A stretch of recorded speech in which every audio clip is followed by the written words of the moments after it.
마가복음 31번째 시간, 신앙에서 중요한 것은 무엇입니까? 라는 제목으로 하나님 말씀 나누겠습니다. 설교를 준비하다가 동상이몽이라는 사자성어가 생각났습니다. 그래서 인터넷을 서치해 봤습니다. 여러분도 잘 알다시피 동상이몽의 문자적인 뜻은 같은 침대에서 다른 생각을 하다입니다. 같은 입장이지만 서로 다른 목표를 가진 사람들을 비유할 때 쓰는 말이기도 합니다. 그러한 사례, 그러한 예화, 그러한 것과 관련된 이야기들을 찾다가 종종 그렇듯이 인터넷을 헤매다 보면 엉뚱한 곳에 시선이 가고 시간을 빼앗길 때가 많습니다. 저도 이번에 그랬습니다. 동상이몽이라는 사자성어에 대한 내용, 그 관련된 이야기를 찾다가 동상이몽이라는 TV 프로그램에 대한 기사가 눈에 들어왔습니다. 자연스럽게 클릭하고 들어가서 글을 보았더니 동상이몽이라는 프로그램이 요즘 시청률이 많이 올라간다는 이야기였습니다. 특별히 노사연 씨와 이무송 씨 부부가 특별히 이번 프로그램에 나오는데 시청률이 그분들 때문에 많이 올라가게 되었다라는 이야기를 소개했습니다. 이분들 금술좋기로 소문난 부부가 결혼 28년 만에 처음으로 따로 살기에 들어갔다라는 내용이었습니다. 왜 그럴까요? 이유는 동상이몽. 같은 침대에서 28년 동안 살았는데 서로 다른 생각 때문에 갈등의 골이 깊어져서 한번 우리 따로 살아보자. 그리고 그 갈등을 어떻게 풀어나가는지를 소개한다는 이야기였습니다. 부디 잘 풀어지기를 바라고 궁금하시면 내일 한다고 합니다. 한번 보시길 바랍니다. 제가 동상이몽이라는 사자성어를 찾게 된 이유는 오늘 설교 본문 때문에 그렇습니다. 예수님과 제자들의 관계가 지금 동상이몽입니다. 함께하고 있습니다. 그런데 생각이 다릅니다. 관점이 다릅니다. 예수님에게는 십자가 사건이 중요합니다. 그런데 제자들의 관심은 거기에 있지 않습니다. 그 비밀과 그 구원과 그 축복을 알지 못합니다. 예수님은 이제 됐겠지, 이제 어느 정도 믿음이 자랐겠지, 어느 정도 들을 만한 준비가 되었겠지라는 생각이 들어서 제자들에게 드디어 마음을 결심하고 비밀을 이야기합니다. 십자가의 죽음과 부활을 이야기합니다. 내가 십자가에서 순환당하고 죽을 것이다. 그리고 3일 만에 부활할 것이다. 라는 이야기입니다. 이것은 성경에서 대단히 중요한 이야기고 또 예수님에게 뿐만 아니라 우리에게도 대단히 중요한 이야기입니다. 이 이야기를 성경에 보면 총 3번 주님이 말씀하십니다. 오늘 본문은 2번째 하신 말씀인 상황입니다. 그런데 문제는 제자들의 반응은 여전하다라는 것입니다. 여전히 이해하지 못하고 있습니다. 아니, 이해하기는커녕 그것에 대해서 관심 갖기조차도, 아는 것조차도 꺼려했습니다. 32절 말씀을 보십시오. 그러나 제자들은 이 말씀을 깨닫지 못하고 묻기도 무서워하더라. 주님의 생각과 제자들의 생각이 다릅니다. 지금 동상이몽입니다. 여러분, 이 장면은 우리에게 시사하는 바가 큽니다. 주님을 믿는다 하면서도 우리 생각이 주님 생각과 많이 다를 수 있다라는 것입니다. 주님을 따라가는 제자들입니다. 그렇다면 주님이 가신 길, 주님이 가신 뜻, 주님이 하신 말씀, 주님이 바라보는 관점, 목표, 그런 것들을 같이 꿈꾸고 같은 길을 걸어가는 사람들이 예수님 제자 아닙니까? 그리스도인 아닙니까? 그런데 주님이 바라보는 곳 우리가 바라보지 않고, 주님이 말씀하시는 것 우리가 듣지 않고, 주님이 생각하는 것과 우리의 생각이 다를 수 있다라는 거예요. 그렇다면 나중에 얼마나 허망하겠습니까? 28년 동안 잘 살다가 이건 아니야 하고 파국을 맞게 되면 어찌하겠습니까? 특별히 요즘 얼마나 영적으로 혼탁한 시대입니까? 신천지 하나님의 교회 얼마나 이단과 사이비가 판을 치고 있습니까? 거기에 빠진 사람들 대부분이 예수 믿었던 사람들입니다. 10년, 20년 열심으로 믿었던 사람들이 왜 그렇게 됐을까요? 아마도 혹시 어쩌면 동상이몽하지 않았는 거 아니겠습니까? 20년 신앙생활했는데 주님이 말씀하시는 것과 주님이 생각하시는 것과 그들이 생각하는 것과 그들이 바라보는 것이 서로 다르면 결국 끝은 그렇게 파국을 맞이할 수밖에 없는 것 아니겠습니까? 그런 의미에서 오늘 저와 여러분은 잘 믿고 잘 걸어갈 수 있게 되기를 주님의 이름으로 축원합니다.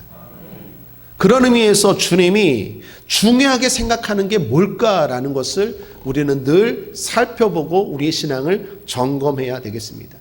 그 질문에 대한 답을 오늘 본문이 주고 있습니다. 오늘 본문은 우리가 흔히 말하는 제자도에 대한 말씀입니다. 주님이 십자가의 죽음과 부활에 대해서 두 번째로 말씀하신 것과 세 번째로 말씀하신 것 사이에 있는 말씀이 흔히 말하는 제자도에 대한 말씀입니다. 구체적으로는 9장 33절부터 10장 31절까지가 제자도와 관련된 말씀입니다. 여러분, 제자가 뭡니까? 쉽게 말해서 예수 잘 믿는 사람을 제자라고 말하지 않습니까? 저 사람 예수 제자야 라고 말한다면 예수 잘 믿는 사람이야 라는 뜻 아니겠습니까? 그럼 제자도는 뭘까요? 예수 잘 믿는 사람에게서 나타나는 신앙의 중요한 요소, 요인 아니겠습니까? 주님이 생각할 때 신앙생활 잘하는 사람에게 필요한 요소는 뭘까요? 주님이 중요하게 생각하는 건 뭘까요? 주님이 신앙생활에서 정말 중요하게 생각하고 그렇게 바라보는 것은 뭘까요? 그걸 오늘 본문을 통해서 살펴보겠는데 오늘은 세 가지 정도만 살펴보겠습니다. 첫 번째, 주님이 중요하게 생각하는 것은 기도입니다. 우리가 생각하는 것보다 훨씬 더 주님은 기도를 중요하게 생각한다라는 것입니다. 지난 시간에도 나누었던 말씀이죠. 28절, 29절입니다. 집에 들어가심에 제자들이 종용이 묻자오되 우리는 어찌하여 능히 그 귀신을 쫓아내지 못하였나이까? 이르시되 기도 외에 다른 것으로는 이런 유가 나아갈 수 없느니라 하시니라. 제자들에게 귀신 들린 아들을 둔 아버지가 우리 귀신 좀 쫓아내 주세요 라고 했을 때 제자들이 쫓아내지 못했습니다. 나중에 예수님이 쫓아내고 그리고 따로 모였을 때 제자들이 물었죠. 주님, 왜 우리는 쫓아내지 못했습니까? 라고 말했더니 기도를 말씀하십니다.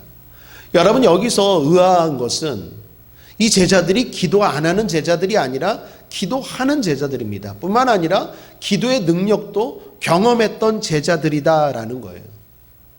기도를 하고 기도의 능력도 경험한 제자들에게 예수님은 새로운 방법 아니면 다른 방법을 이야기한 것이 아니라 여전히 기도를 말씀하고 있다라는 것입니다. 사랑하는 여러분, 기도에도 해결되지 않습니까? 그래도 여전히 답은 기도입니다. 기도에도 질병이 치료되지 않습니까? 다른 방법 없습니다. 여전히 방법은 기도입니다. 기도에도 문제가 해결되지 않습니까? 그래서 뭔가 다른 방법을 찾습니까? 아닙니다. 여전히 답은 기도입니다. 기도에도 여러분의 소원들이, 여러분이 바라는 것들이 이루어지지 않습니까? 주님이 말씀합니다. 그래도 기도밖에 없다. 기도 외에는 다른 것이 없다라고 주님이 기도를 말씀하십니다. 그러므로 사랑하는 여러분, 기도해야 해결되고 뿐만 아니라 기도로 해결해야 됩니다. 만약 기도 없이 해결된 것이 있다면 그것 또한 문제입니다. 목사님, 저는 기도하지 않아도 해결되는데요. 그러면 더 큰 문제입니다. 왜 그렇습니까? 교만해지기 때문입니다. 그것은 문제 해결이 아니라 나중에 더 큰 문제를 양산하게 됩니다. 그러므로 항상 기도로 해결하는 것이 정답입니다. 그렇다면 이 제자들처럼 옛날에는 기도할 때마다 응답이 됐는데 왜 지금은 안 될까요? 옛날에는 기도하고 응답받았는데 왜 지금은 역사가 안 나타날까요? 라고 궁금해하고 또 다른 방법을 찾는 분 계시다면 오늘 이 시간 기도에 대해서 다시 생각해보고 다시 점검해봐야 합니다. 다른 방법을 찾는 것이 아니라 기도에 대해서 다른 면을 살펴봐야 한다라는 것입니다. 오늘 짧은 시간이기에 두 가지만 권면한다면 여러분의 위치와 자세를 점검해 보십시오. 기도의 점검 첫 번째입니다. 내가 지금 하나님 앞에 있는지 여러분의 기도를 점검해 보시길 바랍니다. 기도가 뭡니까? 기도는 하나님 앞에 서는 것입니다. 문제를 바라보는 눈에서 하나님을 바라보는 눈으로 바꾸는 것이 기도입니다. 이것이 모든 기도에서 제일 먼저 점검해야 될 첫 번째 중요한 포인트입니다. 여러분, 주님이 가르쳐 주신 주기도문이 어떻게 시작합니까? 하늘에 계신 우리 아버지요로 시작합니다. 하늘로 시작합니다. 모든 기도는 내 눈이 땅이 아니라 하늘을 바라볼 때 비로소 시작되는 게 기도다라는 것입니다. 우리는 땅에 있기 때문에 땅을 바라보는 것이 익숙합니다. 그런데 기도가 시작되는 것은 내 눈이 하늘을 바라보기 시작할 때 바로 기도가 시작된다라는 것입니다. 우리는 기도한다고 하지만, 그리고 기도의 자리에 있지만 정작 실제로는 하나님 앞에 있지 않을 때가 많습니다. 기도한다고 말하지만 여전히 하나님 앞에 하늘을 바라보는 것이 아니라 땅을 바라보고 문제를 바라보고 그리고 땅에 있을 때가 많다라는 것입니다. 자, 그럼 내가 하나님을 바라볼 수 있고 내 위치가 하나님 앞에 있다라는 것을 어떻게 알 수 있을까요? 그것이 생각입니다. 내 생각이 내 위치를 말해줍니다. 여러분이 정말로 하나님 앞에 서 있고 진짜 기도가 시작된다면 반드시 여러분의 생각에서 염려가 사라집니다. 두려움이 물러갑니다. 걱정이 소멸됩니다. 빛이 진짜 임하면, 그게 진짜 빛이라면 자연스럽고 당연하게 어둠은 확 사라집니다. 마찬가지입니다. 내가 하나님 앞에 서는 순간 반드시 그 사람의 생각에서 걱정과 염려와 두려움의 흑암의 역사들이 사라집니다. 물론 기도하는 사람들도 문제에 대해서 생각은 합니다. 그러나 생각을 하지 염려는 하지 않습니다. 생각은 하지 두려워하지는 않습니다. 왜 그렇습니까? 하나님 앞에 서면 당연히 그 모든 것들이 물러가기 때문입니다. 물론 처음에는 그렇다 할 수 있지만 제대로 기도하면서 점점 평안으로 바뀝니다. 생각이 밝아집니다. 마음이 가벼워집니다. 왜 그럴까요? 기도는 문제의 전이가 일어나기 때문입니다. 요한계시록 8장에 보면 기도에 대해서 아주 잘 묘사한 장면이 있습니다. 8장 3절 4절 말씀을 함께 한번 읽어보겠습니다. 시작. 또 다른 천사가 와서 제단 곁에 서서 금향로를 가지고 많은 향을 받았으니 이는 모든 성도의 기도들과 합하여 보좌 앞 금단에 드리고자 함이라. 향연이 성도의 기도와 함께 천사의 손으로부터 하나님 앞으로 올라가는지라. 기도하면 왜 밝아지고, 기도하면 왜 걱정이 사라지고, 기도하면 왜 마음이 가벼워질까요? 천사가 우리에게 있는 문제를 받아서 하나님 앞으로 올라가는 거예요. 이게 빨리빨리 이루어지는 사람이 있습니다. 금방 기도하면 금방 밝아지고 금방 가벼워지는 사람들이 있습니다. 왜 그렇습니까? 로켓 배송이 이루어지기 때문에 그래요. 천사들이 그냥 기도할 때마다 빨리빨리 움직여요. 영적으로 성령 충만합니다. 근데 나는 기도해도 안 돼요. 기도해도 오래 걸려요. 해외 배송이라서 그래요. 해외 배송은 오래 걸립니다. 주변에 있는 천사들이 빠릿빠릿하지가 않아요. 그래서 금방 가벼워지고 금방 밝아지지가 않아요. 사랑하는 여러분, 우리가 진짜 하나님 앞에 서 있다면, 내 위치가 하나님 앞이라면 그것이 생각으로 가르쳐 줍니다. 여러분, 지금 교회에 앉아 있는 그 자리가 아니라 생각이 나의 위치를 말해줘요. 내가 여기 교회에 앉아 있어도 내 생각이 다른 데 가 있고, 그리고 입으로는 뭐 주여라고 말하고 뿐만 아니라 손도 모으고 무릎도 꿇지만 그건 하나님이 받으시는 기도가 아닙니다. 하나님이 받으시는 기도의 시작은 하나님 앞에 서는 순간부터 시작되는 거예요. 내 눈이 하늘을 바라보는 순간부터 시작되는 거예요. 그것을 알 수 있는 것이 우리의 생각이에요. 하나님 앞에 서 있다면 모든 어둠의 세력들이 물러가게 됩니다. 우리의 기도가 하나님 앞에 서 있는지 늘 점검할 수 있게 되길 바랍니다. 두 번째, 자세입니다. 우리는 기도합니다. 그리고 말을 합니다. 그러나 단지 눈 감고 말한다고 다 대화가 되는 것은 아니죠. 기도는 대화 아닙니까? 특별히 영적인 대화 아닙니까? 그래서 영적인 대화이기 때문에 그만큼 힘듭니다. 왜 힘들까요? 속일 수 없기 때문입니다. 남들은 내가 기도하는 모습을 보고 저분이, 저 안수 집사님이, 저 권사님이, 저 목사님이 기도한다라고 생각하지만 하나님은 그렇지 않습니다. 하나님은 속일 수 없습니다. 하나님은 속일 수 없어요. 하나님은 기도에 걸맞는 합당한 수준을 요구하십니다. 여러분 흔히 생각에도 깊이 있는 생각, 대화에도 깊이 있는 대화가 있다고 하죠. 가벼운 생각, 가벼운 대화가 있는가 하면 깊이 있는 생각, 깊이 있는 대화가 있다고 하죠. 하나님과의 대화도 마찬가지입니다. 하나님도 합당한 수준, 기도에 걸맞는 수준을 요구하십니다. 그게 뭘까요? 마음을 다하여. 하나님이 받으시는 기도는 딴 거 없습니다. 마음을 다하고 있는지를 보십니다. 사람들은 몰라요. 사람들은 내가 말을 하고 내가 눈을 감고 내가 손을 모으고 내가 교회에 앉아 있으면 기도하는구나 라고 생각하지만 하나님은 그걸 기도라고 생각하지 않아요. 진짜 대화하길 원한다면 마음으로 나가야 돼요. 하나님 앞에 마음으로 나갈 때 네가 진짜 나와 대화하길 원하는구나, 영적인 대화를 하기를 원하는구나 라고 생각하고 거기서부터 기도가 시작되는 것입니다. 기도는 한풀이가 아니에요. 노래방에서 소리 크게 지르는 것처럼 시원하다라는 한풀이가 아니에요. 기도는 대화예요.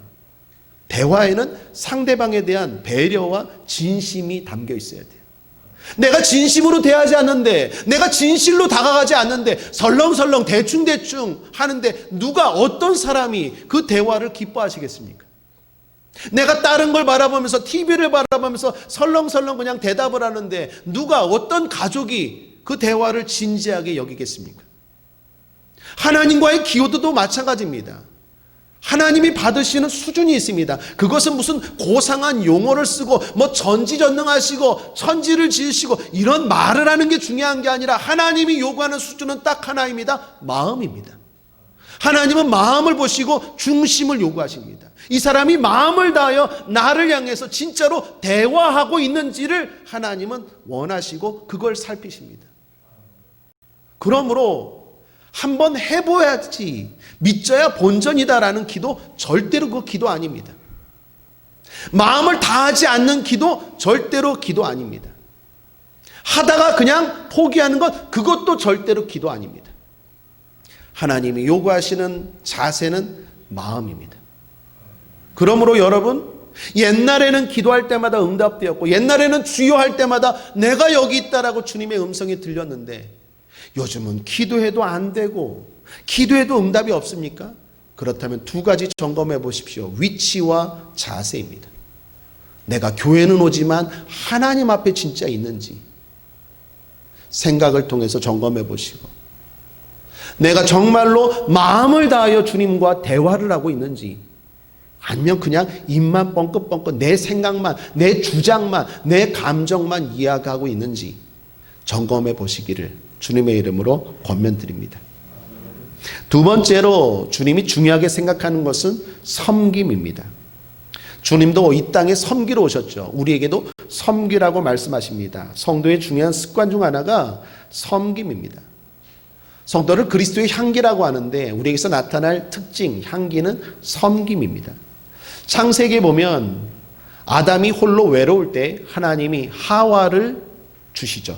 왜 주셨습니까? 섬기라고. 그래서 창세기 2장 18절에 보면 이렇게 기록합니다. 여호와 하나님이 가라사대 사람의 독주하는 것이 좋지 못하니 내가 그를 위하여 하와라고 말하지 않고 돕는 배필을 지으리라 하시니라.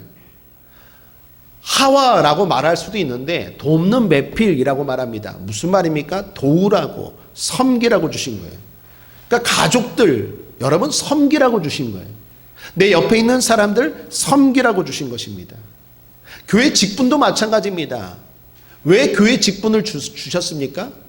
잘 섬기라고, 또 섬김의 모범이 되니까, 그래서 섬기라고 직분을 주신 겁니다. 굴림이 아닙니다. 서열이 아닙니다. 섬김입니다. 에베소서 4장 12절에 보면 직분에 대해서 이렇게 말하죠. 이는 성도를 온전케 하며 봉사의 일을 하게 하며 그리스도의 몸을 세우려 하심이라. 그러니까 섬김은요, 창조 원리고 가정 원리고 교회 원리입니다. 성도라면 반드시 그 사람의 모습에서 섬김이 나타나야 합니다. 그것이 중요하고 그것이 특징입니다. 섬기는 사람이 큰 자입니다. 섬기는 사람이 주님이 귀하게 여기시는 사람입니다. 그런데 특별히 오늘 본문에서 제자도와 관련해서 주님이 두 가지 섬김을 말씀합니다. 하나는 작은 자에 대한 섬김, 하나는 다른 자에 대한 섬김. 먼저 작은 자에 대한 섬김을 보시죠.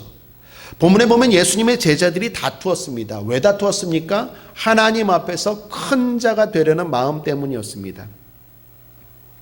예수님은 제자들이 큰 자가 되려는 마음 자체를 나무라지는 않으십니다. 단 방법을 지적하십니다. 즉 야망을 꾸짖는 게 아니라 욕망을 꾸짖으십니다. 사랑하는 여러분, 거룩한 야망을 가지시길 바랍니다. 하나님 앞에 큰 자가 되려는 야망을 가지시길 바랍니다. 천국에서 큰 자가 되려는 야망을 가지시길 바랍니다. 큰 꿈을 꾸시고 큰 비전을 가지시길 바랍니다. 그런데 그것을 이루는 방법은 욕망을 버리는 것입니다. 그 방법은 섬김이다라고 가르쳐 주십니다. 주님이 뭐라고 말합니까? 어린아이 하나를 데리고 오면서 보여주면서 실물 교육을 하십니다. 마가복음 9장 36, 37절입니다. 함께 읽겠습니다. 시작. 어린아이 하나를 데려다가 그들 가운데 세우시고 안으시며 제자들에게 이르시되 누구든지 내 이름으로 이런 어린아이 하나를 영접하면 곧 나를 영접하며 누구든지 나를 영접하면 나를 영접함이 아니요 나를 보내신 이를 영접함입니다. 어린아이는 작은 자를 대표하죠. 작은 자를 섬기는 것을 주님은 중요하게 생각합니다. 여러분, 세상에서 높은 사람이 된 것을 주님은 그리 중요하게 여기지 않습니다. 대통령이 되라 중요하게 여기지 않습니다. 부자가 되고 학자가 되고 유명한 사람이 되는 것 주님이 그렇게 중요하게 여기지 않습니다. 성경 어디를 봐도 그게 중요하다고 말씀한 적이 없습니다. 그런데 작은 자를 귀하게 여겼다, 작은 자를 섬겼다라는 것은 주님이 귀하게 여기십니다. 오늘 주님이 귀하게 여기는 것에 저와 여러분의 관심과 마음이 있게 되길 바랍니다. 또 하나의 섬김은 다른 자에 대한 섬김입니다. 다른 자. 예수님의 제자 요한이 예수님께 말합니다. 주님, 우리와 다른 사람들이 주님의 이름으로 귀신을 내어 쫓습니다. 그걸 보고 제가 하지 말라고 금하였습니다. 변하기 전에 요한은요, 누구보다도 급하고 과격한 사람이었습니다. 그때 주님이 요한에게 말합니다. 금하지 말라. 다른 자이지만 예수라는 큰 울타리 안에 있다면 인정하고 섬기라 라고 말합니다. 그러면서 그것을 중요하게 여기시면서 상을 언급하십니다. 40절 41절입니다. 우리를 반대하지 않는 자는 우리를 위하는 자니라. 누구든지 너희를 그리스도에게 속한 자라 하여 물 한 그릇을 주면 내가 진실로 너에게 이르노니 저가 결단코 상을 잃지 않으리라. 상까지 언급하면서 주님은 다른 자에 대한 섬김을 이야기하십니다. 여러분, 저와 여러분이 주님이 큰 자가 되기를 원하십니다. 그 야망은 꺾지 않으십니다. 그러나 방법을 다르게 하라고, 욕망을 버리라고 말씀합니다. 세상과 반대죠. 세상은 큰 자를 섬기라고 말합니다. 큰 자와 알고 큰 자와 줄을 대라고 말합니다. 그래야 출세하고 그래야 성공한다고 말합니다. 그런데 주님은 그렇게 말하지 않습니다. 관심을 작은 자에게 두고 작은 자를 귀하게 여기고 작은 자를 섬기라고 말합니다. 그것이 나를 섬기는 것이요, 그것에 대한 상까지 언급하시고 귀하게 여긴다 말씀합니다. 세상은 같은 자끼리 어울리라고 말합니다. 학교가 다 같고 고향이 같고 성격이 비슷하고 기질이 비슷한 사람들끼리 어울리고 함께하라고 말합니다. 주님은 아닙니다. 그런 자뿐만 아니라 나와 다른 자, 나와 다른 자까지도 섬길 줄 알고 하모니할 줄 아는 자가 되라고 말합니다. 그 사람이 큰 자다라고 말합니다. 세상은 끼리끼리 만나죠. 끼리끼리 만나서 끼리끼리 모이죠. 그러나 주님은 그렇지 않습니다. 나와 전혀 다른 삶까지도 포용할 수 있는 사람이 진짜 상 받을 사람이요 큰 자다라고 말합니다. 그것이 주님이 말씀하시는 섬김입니다. 주님은 섬김을 귀하게 여기십니다. 저와 여러분도 신앙생활하면서 그것을 귀하게 여기는, 주님과 같은 생각, 주님과 같은 마음을 갖고 신앙생활하는 저와 여러분 되길 바랍니다. 섬김에 대한 좋은 글이 있어서 여러분들께 짤막하게 몇 부분만 소개하겠습니다. 정말 중요한 것은 당신이 어떤 차를 모느냐가 아니라 얼마나 많은 사람을 태워주느냐는 것이다. 정말 중요한 것은 당신의 사회적 지위가 아니라 당신이 어떤 사람들과 더불어 살아가느냐는 것이다. 정말 중요한 것은 당신이 무엇을 가졌느냐가 아니라 남에게 얼마나 베풀었느냐는 것이다. 정말 중요한 것은 얼마나 많은 친구가 있느냐가 아니라 얼마나 많은 사람이 당신을 친구로 생각하느냐는 것이다. 정말 중요한 것은 당신이 얼마나 좋은 동네에 사느냐가 아니라 당신이 이웃 사람들을 어떻게 대하느냐는 것이다. 많은 생각을 주는 글입니다. 사랑하는 여러분, 섬김의 삶을 사는 사람들이 신앙인인 줄 믿습니다. 마지막 세 번째, 주님은 죄와의 싸움을 중요하게 여깁니다. 주님이 신앙에서 중요한 것이 무엇인지 계속해서 말씀하십니다. 42절입니다. 또 누구든지 나를 믿는 이 소자 중 하나를 실족해 하면 차라리 연자 맷돌을 그 목에 달리우고 바다에 던지움이 나으리라. 타인에 대한 죄를 말합니다. 43절, 만일 내 손이 너를 범죄케 하거든 찍어버리라. 불구자로 영생에 들어가는 것이 두 손을 가지고 지옥 꺼지지 않는 불에 들어가는 것보다 나으니라. 이는 자신에 대한 죄입니다. 결국 죄입니다. 죄 짓는 것을 주님은 우리가 생각하는 것보다도 훨씬 더 심각하게 여기십니다. 주님이 심각하게 여기는 것처럼 우리도 심각하게 여겨야 되는 것이 신앙인이요 예수 잘 믿고 복 받는 사람인 줄 믿습니다. 누군가를 죄 짓도록 한다면 그것은 동물이 끄는 연자 맷돌, 큰 맷돌입니다. 큰 맷돌을 목에 걸고 바다에 빠지는 것이 더 낫다고 말합니다. 과장법이죠. 그런데 그만큼 죄 짓는 것이 심각하다라는 말씀입니다. 자신이 죄를 지으면 손으로 또는 눈으로 죄를 지으면 손은 잘라버리고 눈은 빼버리래요. 이것도 과장법이죠. 그러나 의미는 분명합니다. 그만큼 죄 짓는 것이 심각하다라는 강조의 말씀입니다. 그러므로 우리는 타인과 싸울 것이 아니라 죄와 싸워야 합니다. 마귀와 싸우되 죄 짓게 하는 마귀와 싸워야 합니다. 적을 분명히 알아야 됩니다. 우리의 적은 죄입니다. 나를 자꾸 죄에 빠지게 하는 그 세력, 나를 자꾸 빠지게 하는 그 상황, 나를 자꾸 죄 짓게 하는 그 모든 것들이 우리의 적이고 그것을 경계해야 되고 그것을 대적해야 될 줄 믿습니다. 성도라면 죄와의 싸움을 절대 가볍게 여기지 말아야 됩니다. 주님은 죄와 싸우되 목숨 걸고 싸우라고 말합니다. 히브리서 12장 4절에서 5절 상반절 함께 읽겠습니다. 시작. 너희가 죄와 싸우되 아직 피 흘리기까지는 대항치 아니하고 또 아들들에게 권하는 것 같이 너희에게 권면하신 말씀을 잊었도다. 주님 뭐라고 말합니까? 피 흘리기까지는 아직 싸우지 않고 있다고 탄식하십니다. 성도라면 그리스도인이라면 죄를 멀리하죠. 안 지으려고 노력하죠. 그런데 주님은 아직도 부족하대요. 피 흘리기까지 싸웠느냐? 피 흘릴 정도로 싸워봤느냐? 라고 말합니다. 철저한 싸움을 말합니다. 요즘 TV와 뉴스를 볼 때마다 코로나19 바이러스와 싸우는 의료진들을 보게 됩니다. 그분들이 어떻게 싸웁니까? 머리부터 발끝까지 온통 무장을 합니다. 장갑을 낍니다. 방호복을 입습니다. 마스크를 합니다. 철저하게 작은 바이러스 하나도 들어가지 못하도록 철저하게 무장하고 나서 그리고 그 코로나 바이러스 걸린 환자들 또 바이러스와 싸우러 나아갑니다. 제가 그걸 보면서 드는 도전이 있었습니다. 우리는 얼마나 죄와 저렇게 철저하게 싸우나? 작은 죄도 내 삶 가운데 들어오지 못하도록 얼마나 철저하게 보혈로 무장하고 얼마나 철저하게 성령으로 무장하고 하나님의 전신갑주로 무장하고 나아가는가. 나는 너무 작은 죄라고 다른 세상 사람들이 다 하는 거라고 죄를 너무 가볍게 여기는 거 아닌가? 코로나 바이러스는 육신만 죽이지만 죄는 육신뿐만 아니라 영혼까지 다 파멸시켜버립니다. 진짜 우리가 싸워야 되는 것 중에 하나는 코로나 바이러스가 문제가 아니라 죄입니다.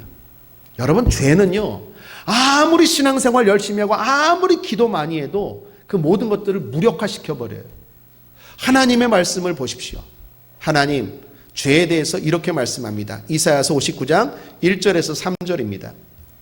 여호와의 손이 짧아 구원치 못하심도 아니요 귀가 둔하여 듣지 못하심도 아니라 오직 너희 죄악이 너희와 너희 하나님 사이를 내었고 너희 죄가 그 얼굴을 가리워서 너희를 듣지 않으시게 함이니 이는 너희 손이 피해 너희 손가락이 죄악에 더러웠으며 너희 입술은 거짓을 말하며 너희 혀는 악독을 바람이라. 기도는 능력이 있다고 했습니다.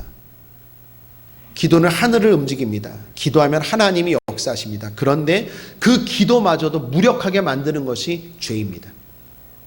아무리 열심히 기도해도 죄를 지으면 그 기도가 다 헛되어 버립니다. 아무리 여러분을 안수하고 여러분을 축복해도 여러분이 죄 가운데 있다면 다 도루묵이 되어 버립니다. 하나님과 우리 사이에 벽이 생겨 버립니다. 그것이 해결되지 않으면 아무리 부어줘도 내 것이 될 수 없습니다. 죄를 멀리하고 있겠죠. 그러나 주님이 생각하는 만큼 죄를 심각하게 여기는지 돌아보라는 거예요. 우리가 생각하는 것보다 죄가 훨씬 더 심각하고 코로나 바이러스에 대처하기 위해서 마스크 쓰고 철저하게 방역을 하면서 죄에 대해서는 얼마나 방역을 하고 있습니까? 그냥 어쩔 수 없으니까 그냥 핑계대면서 또 죄 짓고 또 죄 짓고 그 죄 가운데 늘 그냥 살아간다면 나중에 신앙생활 열심히 하고 동상이몽 될 수 있습니다. 죄는 심각합니다.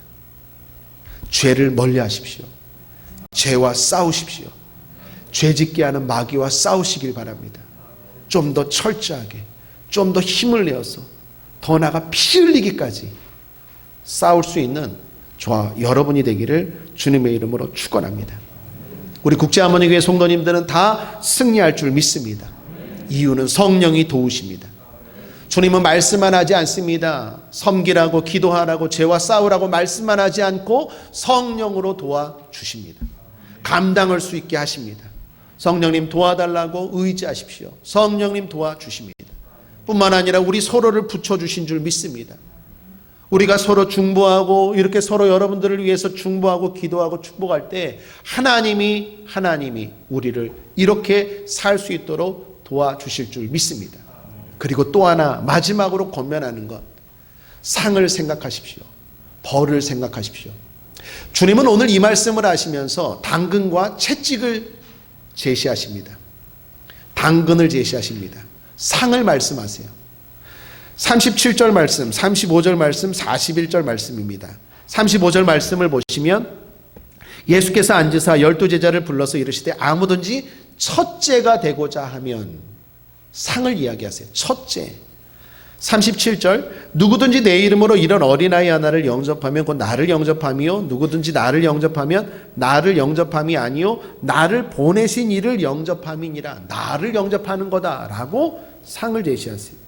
41절에 누구든지 너희를 그리스도에게 속한 자라 하여 물 한 그릇을 주면 내가 진실로 너에게 이르노니 저가 결단코 상을 잃지 않으리라.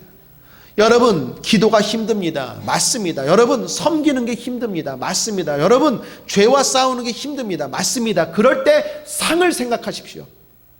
주님이 말씀하시는 거예요. 상이 있다. 상이 있다. 기도가 힘든 거 안다.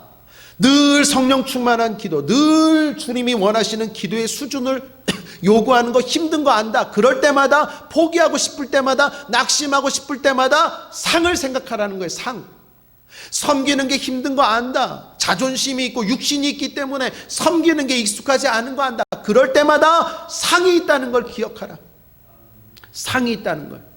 죄와의 싸움이 힘든 거 안다. 죄의 유혹이 달콤한 거 안다. 그럴 때마다 어떻게 해요? 상을 생각하라. 상을 생각하라는 거예요. 당근이죠. 또 하나 주님이 벌을 이야기하십니다. 48절 말씀 함께 읽겠습니다. 시작. 거기는 구더기도 죽지 않고 불도 꺼지지 아니하느니라. 여러분 성경에 44절 46절에는 없음이라고 나옵니다. 여러분 잘 알다시피 성경은 원본이 없이 사본만 있습니다. 사본. 중요한 건 수많은 사본들이 다 내용들이 일치하고 있어요. 놀랍죠. 복사기도 없고 시간과 그리고 배경도 다른데 여기저기서 발견된 사본들이 다 똑같이 하나님의 말씀을 기록하고 있어요. 놀랍지 않습니까? 그런데 사람의 작업이다 보니까 어느 부분은 빠지고 어느 부분은 있어요. 어떤 사본에는 이 구절이 있는데 어떤 사본에는 이 구절이 빠져 있어요. 그럴 때 성경을 기록하는 사람들이 솔직하게 그걸 인정하고 없음이라고 기록합니다. 그 이야기는 이 부분이 어떤 사본에는 있는데 어떤 사본에는 없습니다라는 표시입니다. 44, 46절이 없음이라고 말할 때 거기에 있는 내용은 바로 48절입니다. 48절의 그 말씀이 44절에도 46절에도 있다라는 거예요. 어떤 사본에는. 이럴 때 똑같은 이 말씀이 빠져도 의미는 다르지 않죠. 의미를 이해하는 데는 문제가 없죠. 그럴 때 없음이라고 이렇게 표시합니다. 44절과 46절에도 48절 말씀이 있습니다. 어떤 사본에는 이게 그대로 이렇게 나와 있다라는 이야기입니다. 중요한 건 주님이 지금 이 말씀을 3번이나 강조하십니다. 거기는 구더기도 죽지 않고 불도 꺼지지 아니하니라. 거기가 있습니다. 심판이 있습니다. 지옥이 있습니다. 분명히 있습니다. 그러므로 사랑하는 여러분, 기도가 힘듭니다. 그럴 때 상도 생각하십시오. 근데 그게 먹혀들지 않습니까? 그럴 때 벌을 생각하십시오. 벌. 죄의 유혹이 다가옵니다. 그럴 때 상을 생각해도 죄의 유혹을 물리치기 힘듭니까? 그럴 때 벌을 생각하십시오. 지옥을 생각하십시오. 거기를 생각하십시오. 그리고 끊으십시오. 물리치십시오. 반드시 하나님의 심판이 있습니다. 주님은 말씀하십니다. 상과 벌을 말씀하십니다. 그리고 이렇게 하라고 말씀하십니다. 성령이 도와주실 것입니다. 또한 우리가 함께 서로 격려하면서 서로 붙잡아주면서 이렇게 신앙생활해야 될 줄 믿습니다. 그리고 더 중요한 건 상이 있음을 기억하고 또 때로는 벌을 생각하면서 우리의 믿음이 하나님 앞에 잘 걸어가길 바랍니다. 노사연 씨, 이무송 씨 부부가 잘 재결합하고 행복하게 잘 가기를 저는 개인적으로 바랍니다. 그 가정이 믿음의 가정이기 때문입니다. 그 가정을 보면서 저는 여러분들과 저의 신앙을 생각했습니다.